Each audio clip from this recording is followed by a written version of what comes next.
Hi friends, ಯಾವುದೋ ಪ್ಲೇಸ್ಗೆ ಹೋಗಿದ್ದಾಳಲ್ಲ ಅಂತ ಯೋಚನೆ ಮಾಡ್ತಿದ್ರಾ? ಇದು ನಮ್ಮ ಮದ್ದೂರು ಮಂಡ್ಯ ಹತ್ರ ಇರುವಂಥ ಮುದ್ದುಮಕೆರೆ. ಎಷ್ಟು ಪ್ರಶಾಂತವಾಗಿದೆ ಅಂತ ಒಂದು ಸತಿ ನೋಡಿ. ಆಹಾ, ನೋಡ್ತಾ ಇದ್ದರೆ ಈ ನೀರಿನಲ್ಲಿ ಚೆನ್ನಾಗಿ ಆಟ ಆಡಬೇಕು ಅಂತ ಅನಿಸುತ್ತೆ. ಎಲ್ಲಿವರೆಗೂ ನೋಡಿದ್ರು ಅಲ್ಲಿವರೆಗೂ ಬರೀ ನೀರೇ. ಅಬ್ಬಬ್ಬಾ, ನಾನಂತೂ ಸಿಕ್ಕಾಪಟ್ಟೆ ಆಟ ಆಡಿ ಎಂಜಾಯ್ ಮಾಡಿ ತುಂಬ ಹೊತ್ತು ಟೈಮ್ ಸ್ಪೆಂಡ್ ಮಾಡಿದೆ. ಆ್ಯಕ್ಚುಲಿ ಇದು ನಾವು ಬಂದಿದ್ದು ಒಂದು ಬಿಗ್ ರೂಟಕ್ಕೆ ಅಂತ ಹೇಳಿಬಿಟ್ಟು. ಇದು ಎಲ್ಲಪ್ಪ ಅಂದರೆ ಮುತ್ತುರಾಯ ಸ್ವಾಮಿ ಟೆಂಪಲ್, ಮುತ್ತುರಾಯ ದೇವಸ್ಥಾನ, ಮುದ್ದುಮಗೆರೆ, ಮಂಡ್ಯ ತಾಲೂಕು. ಬನ್ನಿ ಆ ದೇವಸ್ಥಾನದ ವಿಶೇಷ. ಆ್ಯಕ್ಚುಲಿ ಆ ದೇವಸ್ಥಾನ ಕ್ಲೋಸ್ ಆಗಿತ್ತು. ನಾವು ಹೋಗಿದ್ದು ಮಧ್ಯಾಹ್ನ ಆಗಿದ್ದರಿಂದ ನಮಗೆ ದರ್ಶನ ಸಿಕ್ಕಿಲ್ಲ.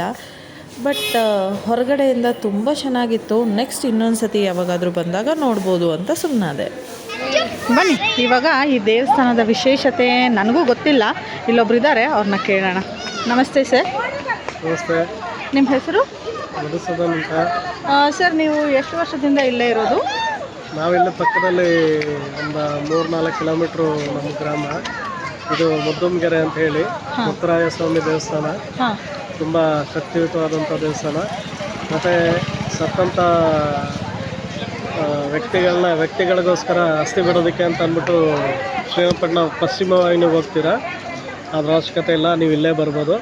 ಇಲ್ಲೂ ಸಹ ನದಿ ಹರಿತಾ ಇದೆ ನೋಡಿ. ಅಲ್ಲಿ ನೀವು ಸತ್ತಂಥ ವ್ಯಕ್ತಿಗಳ ಅಸ್ಥಿಯನ್ನು ವಿಸರ್ಜನೆ ಮಾಡ್ಬೋದು. ಅದಕ್ಕೆ ಅಂತ ವಿಶೇಷವಾದಂಥ ಒಂದು ಸೌಕರ್ಯಗಳು ಕೂಡ ಇಲ್ಲಿ ಲಭ್ಯ ಇದೆ. ತುಂಬ ಶಕ್ತಿಯುತವಾದಂಥ ದೇವಸ್ಥಾನ. ನೀವು ಬೇಡಿದಂಥ ಎಲ್ಲ ಬೇಡಿಕೆಗಳು ಸಹ ಈಡೇರುವಂಥದ್ದು. ಮುತ್ತುರಾಯ ಸ್ವಾಮಿ ದೇವಸ್ಥಾನ ಅಂತ. ಇದು ಮಂಡ್ಯ ತಾಲೂಕು ಮುದ್ದುಮಗೆರೆ ಗ್ರಾಮದಲ್ಲಿ ಇದಾಗಿದೆ, ಸಿಚುಯೇಟ್ ಆಗಿದೆ. ದಯವಿಟ್ಟು ಎಲ್ಲರೂ ಬಂದು ಈ ದೇವರ ಕೃಪೆಗೆ ಪಾತ್ರ ಆಗಬೇಕು. ಇಲ್ಲಿ ಅಸ್ಥಿ ಬಿಡ್ತಕ್ಕಂಥ ಅವಶ್ಯಕತೆ ಇರತಕ್ಕಂಥವ್ರು ಕೂಡ ಬಂದು ಅಸ್ಥಿ ಬಿಡ್ಬೋದು. ಒಳ್ಳೆ ಅವಕಾಶಗಳಿದೆ, ವ್ಯವಸ್ಥೆಗಳಿದೆ, ಉಪಯೋಗಿಸ್ಕೊಳ್ಬೋದು. ಥ್ಯಾಂಕ್ ಯು ಸರ್, ಇಲ್ಲಿನ ವಿಶೇಷತೆಯನ್ನು ನಮಗೂ ತಿಳಿಸ್ಕೊಟ್ಟಿದ್ದಕ್ಕೆ. ಅಷ್ಟು ದೂರ ಶ್ರೀರಂಗಪಟ್ಟಣಕ್ಕೆ ಹೋಗಿ ನಾವು ಮಾಡೋ ಅಂಥ ಕಾರ್ಯನ ಇಲ್ಲೇ ಮಂಡ್ಯ ಜಿಲ್ಲೆಯಲ್ಲಿ ಮುದ್ದುಮಗೆರೆ ತಾಲೂಕಲ್ಲಿ ಮಾಡಬಹುದು.